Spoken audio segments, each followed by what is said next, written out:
Embeera bwetu beesibye mu ttawuni ya Elegu ku nsalo ya Uganda ne South Sudan oluvannyuma lw'omugga Unyama okuddamu okubooga. Guno guleese amazzi gayanjaalidde mu bitundu bya ttawuni eno ebiwera. Kino kivuddeko emirimu mu ttawuni eno okusannyalalala era amaduuka mangi mu kitundu kino galabiddwako nga gaggaddwa.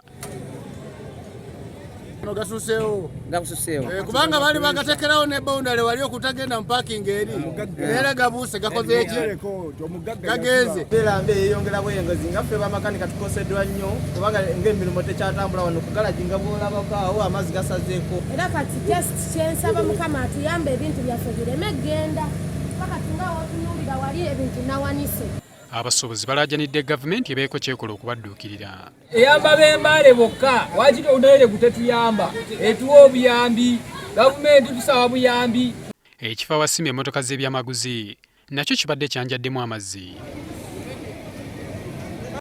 Kyokka waliwo abagamba nti waliwo ekifo ekyazimbibwa mu kkubo ly'amazzi nga kino kye kisajjudde embeera. Ndabyawo waliko gundi parking erikawo bagiyita gundi BLD parking eyo kizibu nnyo singa nga parking eyo kubanga bagirinyisa waggulu amazzi nga tegakola ki tegayita anti bazibika gundi bazibikiraga n'amakubo g'amazzi awo. So it have affected all the eastern part of the Elegu the way you are seeing. Yes. So this is the first problem. Then the second problem, the Yundra.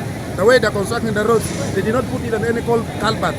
Emigga kirabika mifunda ate nga kirabika egigiira minene egiva mu sayidi z'eggulu kitubu kati weesanga ngeno obugga bufunda ne galyoka ganjaala wazira ate oluusi bwonoonengerimu.